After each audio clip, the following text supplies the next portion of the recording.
मापणी करा, पण या भाजपला पाडा हे सांगणारे नागरिक यांना दिसत नाही आहेत काय? तुम्हाला आश्चर्य वाटतं? नुकताच स्वातंत्र्याचा अमृत महोत्सव साजरा होतोय. आपलं दुर्दैव आहे नव्हते ज्यांना राष्ट्रध्वज म्हणून तिरंगा मान्य नव्हता, ज्यांनी डॉक्टर बाबासाहेब आंबेडकरांच्या संविधानाला कधी आपलंसं मानलं नाही, त्या लोकांच्या नेतृत्वाखाली आपल्याला स्वातंत्र्याचा सुवर्ण महोत्सव साजरा करावा लागतोय. दुर्दैव आहे. ही परिस्थिती बदलली पाहिजे. आपल्याला राजकीय भूमिका घ्यावी. नागरिक आहे हीच एक राजकीय संकल्पना आहे. नागरिक असणं, नागरिक म्हणून ओळख हीच राजकीय संकल्पना आहे. संविधान हेच राजकीय डॉक्युमेंट आहे ज्याच्यामुळे भारत हा एक देश एकसंध आहे. आणि त्यामुळे आम्ही राजकारणाबद्दल बोलणार. तुम्ही आम्हाला सांगायचं नाही की याच्याबद्दल बोलायचं नाही, त्याच्याबद्दल बोलायचं नाही. कोणत्या शहरांमध्ये आम्ही जातो तर म्हणतात रामाबद्दल बोलायचं. पोलीस नोटीस देतात नरेंद्र मोदी बद्दल बोलायचं नाही. का बोलायचं नाही? राम आमच्या सगळ्यांचा आहे. राम इथल्या हिंदू आणि मुसलमानांचा आहे. राम राम म्हणून जो काही साधेपणा आम्ही धर्माचा जपला, तो तुम्ही जय श्रीराम हा नारा देऊन आणि इस देश में रहना होगा तो जय श्रीराम कहना होगा घोषणा देऊन तुम्ही नष्ट केलेला आहे. रामाचं महत्व तुम्ही नष्ट केलेलं आहे. त्यामुळे आमचा तुम्हाला विरोध आहे. नरेंद्र मोदींबद्दल का बोलायचं नाही? आमच्या भारताचे पंतप्रधान आहेत. आम्ही तुमच्या कामाचं विश्लेषण करणार, नाही तर घरी जाऊन बसा. याच्याबद्दल बोलायचं नाही, त्याच्याबद्दल बोलायचं नाही. पोलिसांतर्फे नोटीस देतात. ही लोकशाही नाही. म्हणून मी तुम्हाला सांगतो ही दडपशाही आहे. नेऊन ठेवलेला आहे.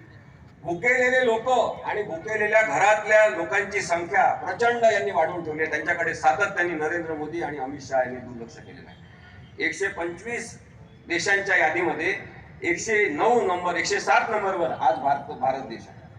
देशातले आतापर्यंत जगातले झालेले सगळे हुकुमशाह बघा, सगळ्या देशातले हुकुमशाह बघा, तुम्हाला एकच त्यांचं तत्व दिसेल की लोकांना आपल्यावर अवलंबून ठेवा,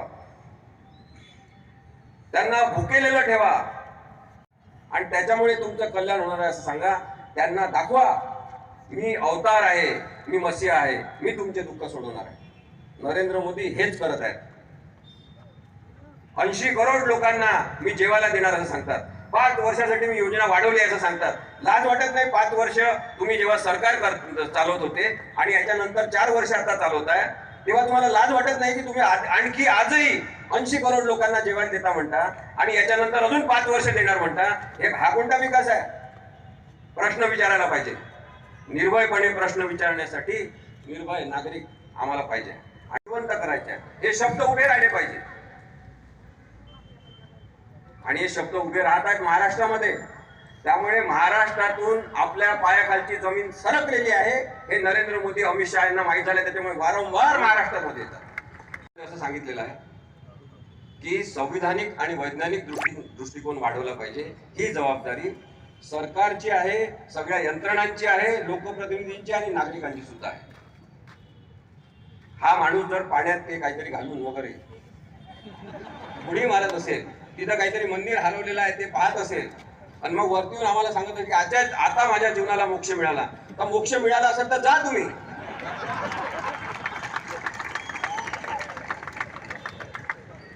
कधी आपल्याला सांगतात की प्लास्टिक सर्जरी इथंच तयार झालेली आहे.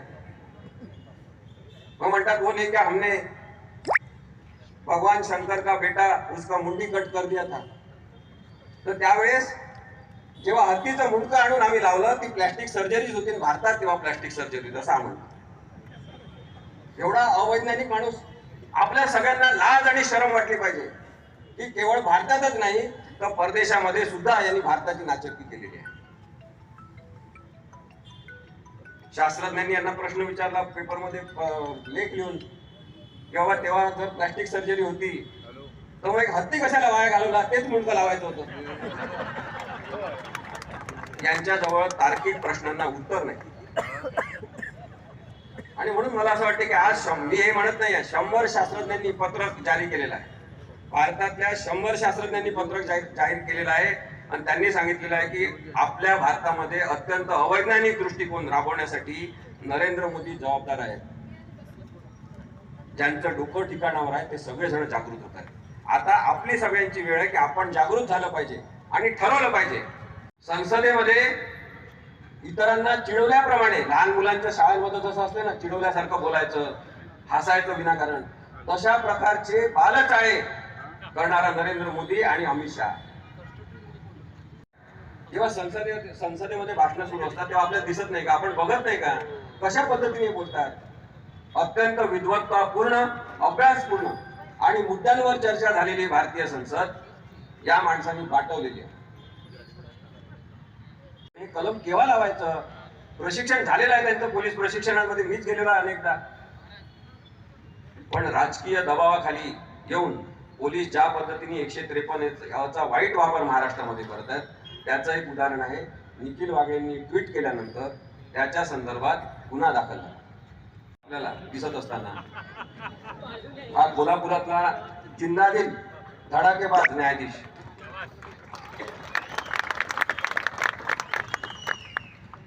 अनेक निर्णय दिलेले आहेत न्यायालयाने, ते पोलिसांपर्यंत पोहोचले पाहिजे, ते आपल्या सगळ्यांपर्यंत पोहोचले पाहिजे. आपण पोलिसांना सांगितलं पाहिजे सगळे पोलीस वाईट असतात असं मुळीच समजू नका. काही अधिकारी हे राजकीय लोकांच्या दबावाखाली आलेले आहेत. 85 ते 90% पोलीस चांगलेच आहेत असं माझं मत. थोडंसं मी आपल्याला मुद्दाम सांगतोय कारण की निर्भयपणे आपल्याला बोलत असताना जेव्हा आडकाठी आणली जाईल तेव्हा आपल्याला माहिती पाहिजे. दोन धर्मामध्ये द्वेष, दोन जातीमध्ये आणि समाजामध्ये दोन गटांमध्ये तेढ निर्माण करण्याचा प्रयत्न मुद्दामून केला असेल, जाणीवपूर्वक केला असेल तर त्यावेळेस हे कलम लावलं पाहिजे असं साधारणतः अपेक्षित आहे. मग सगळ्यात पहिली अट काय आहे? दोन गट असले पाहिजे. पुण्यामध्ये दोन गट कोणते आहेत ज्यांनी निखिल वाघेंवर केस दाखल केली? एकच गट आहे भाजपच्या काही लोक फिरलेल्या लोकांचा, त्यांनी ती केस लावली. गुन्हा दाखल झालेला आहे, कोर्ट निकाल देईल, सजा देईल. निखिल वाघेंचं चुकलं असेल त्यांना शिक्षा देईल. पण ते झाल्यावर सुद्धा आम्ही रस्त्यावरच न्याय करणार, ही कोणती अरेरावी आणि हिंसक भाषा आहे? खासदार आहेत, मंत्री आहेत, ते आता त्यांच्या मंत्रालयाचं नाव त्यांना बरेच दिवस घेता येत नव्हतं. त्यांचे दोन लहान लहान मुलं आहेत. आता ते ज्या पद्धतीने बोलतात अत्यंत विद्वेषपूर्ण आहे. वेगवेगळ्या गावांमध्ये जाऊन ते जाती धर्मावर आधारित तेढ निर्माण करण्याचा प्रयत्न करतात आणि ते म्हणतात पोलीस आमचं काही करू शकत नाही. खरं जे स्वाभिमान जागृत असतील त्या पोलिसांना त्यांनी आव्हान दिलेलं आहे, तुम्ही त्यांच्यावर गुन्हे दाखल करून दाखवा. तुम्ही त्या दोघांवर, त्यांच्या वडिलांवर गुन्हे दाखल करून दाखवा. आमचं आव्हान आहे तुम्हाला. ते म्हणतात की आमचे मालक सागर बंगल्यात बसले आहेत त्याच्यामुळे कोणी आम्हाला हात लावू शकत नाही. लोकशाही आहे, कोणी सागर बंगल्यात बसा, कोणी सह्याद्रीवर बसा किंवा कोणी वर्षावर बसा, कायदा म्हणजे कायदा आहे, चालणार नाही हे सांगणाऱ्या लोकांची संख्या पाहिजे. धडाधड निर्णय देतो भाजपच्या बाजूने, तृणमूल काँग्रेसच्या विरोधात आणि नंतर प्री रिटायरमेंट राजीनामा देऊन टाकतो आणि भाजपमध्ये प्रवेश करतो. तेव्हा एक वाक्य आठवलं पाहिजे आपल्याला, जे अरुण जेटलींनी संसदेमध्ये भाषण करताना सांगितलं होतं की निवृत्तीनंतर मिळणारे जॉब निवृत्तीच्या आधीचे निर्णय प्रभावित करणारे आहेत की नाही हे तपासल्याशिवाय द्यायचे. की 70,000 काहीतरी 23,70,00,000 रुपये त्यांनी दिले आणि 18 फेब्रुवारी 2024 सांगितलं की 1,00,000 करोड मी आता ऑलरेडी वन स्कीमच्या खाली वाटलेले आहे. माजी सैनिक सांगतात, त्या सैनिकांच्या संघटना सांगतात की वन रँक वन पेन्शन ही योजना लागूच झालेली नाही, त्यांना पैसेच मिळत नाही आहे. आणि हा माणूस धडधडीत खोटा बोलतो. आमचा विरोध नरेंद्र मोदींना याच्यामुळे सुद्धा आहे की ते प्रचंड खोटारडे आहेत. दररोज 10 ते 15 वेगवेगळ्या प्रकारचे खोटं बोलल्याशिवाय यांचा दिवसच जात नाही.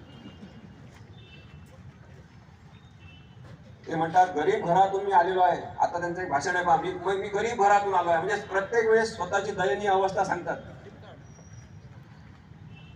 या गरीब माणसांनी, जो गरीब घरातून आलेला आहे, त्यांनी केवळ गुगलवर, म्हणजे गुगल जे सर्च इंजिन आणि सगळी व्यवस्था असते त्याच्यावर त्यांनी केवळ 30 दिवसात 29,70,00,000 रुपये भारतीयांचे खर्च केलेले आहे. याच्यासाठी दिलं का आपण त्यांच्या हातात सत्ता? याच्यासाठी दिले का अधिकार की गुगल ऍडव्हर्टायझिंग ट्रान्सपरन्सी सेंटरला या माणसांनी केवळ 30 दिवसाचे 29 करोड 70 लाख रुपये स्वतःच्या जाहिरातीसाठी दिलेले आहेत, हे लक्षात घ्या. म्हणजे जर हिशोब काढला तर दररोज 1 करोड रुपये हा माणूस स्वतःच्या जाहिरातीवर खर्च करतो. महात्मा गांधींनी सांगितलेलं साधं सूत्र लक्षात घ्या. त्यांनी सांगितलं की जेव्हा आपण सामाजिक, सार्वजनिक, राजकीय जीवनात असतो तेव्हा आपण जी कृती करतो त्या कृतीचा समाजातल्या शेवटच्या गरीबात गरीब माणसासाठी काय उपयोग होतो त्याच्यावरून तुमच्या कामाची पद्धत योग्य आहे की अयोग्य आहे ठरेल. नरेंद्र मोदींच्या यवतमाळ येथील भाषणाचा आदिवासी जिल्हा असलेल्या, आत्महत्याग्रस्त शेतकऱ्यांचा जिल्हा असलेल्या एकाही माणसाला उपयोग झाला नाही. यांची प्रत्येक सभा ही केवळ राजकीय प्रचाराची सभा असते, ती आपल्या पैशातून असते. याचं वाईट आपल्याला वाटतं. की लोकांजवळ आता व्हिडिओ उपलब्ध आहे की 2014 मध्ये काय म्हणाले, आता काय म्हणाले.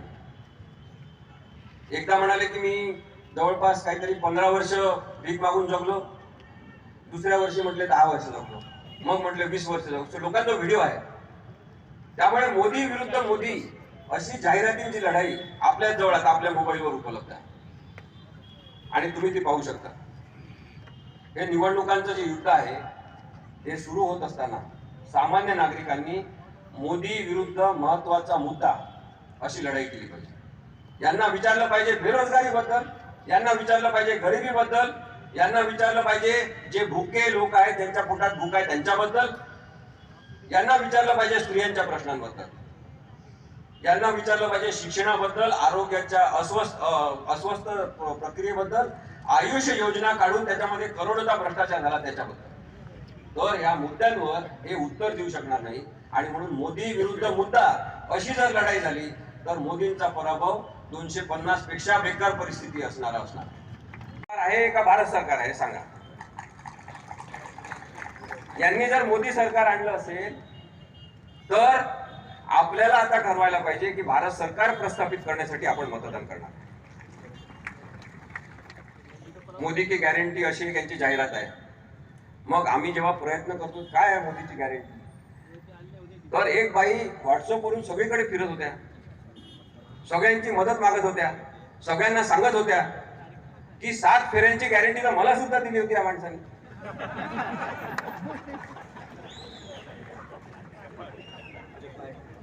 मोदींचं खरं चारित्र्य आणि त्याच्या पुढे जाऊन यांचं रक्त चारित्र्य आपण जर ओळखण्याचा प्रयत्न केला तर खोटेपणावर, हिंसेवर आणि भ्रष्टाचारावर मोदी उभे आहेत. करून सुद्धा तो उभा आहे. त्या माणसाचं नाव आहे शरद पवार. हे माणसं लढाई देणार आणि म्हणून यांच्यासोबत आपण आहे आणि स्पष्टता आपल्या मनात आहे. निराळकर यांनी उदाहरण दिलं, ही हिंसा कशाचं लक्षण आहे. आम्ही सत्य मांडतोय, तुम्ही खोटं मांडता तर तुम्हाला खुर्च्या मिळाल्या. आम्ही सत्य मांडतोय, तुमच्या खुर्च्या हालायला लागल्या, तुम्ही आमच्यावर हमला करता. 400 पार म्हणता आणि आम्ही 4 जण सत्य बोलतो, तुम्हाला एवढी भीती वाटते.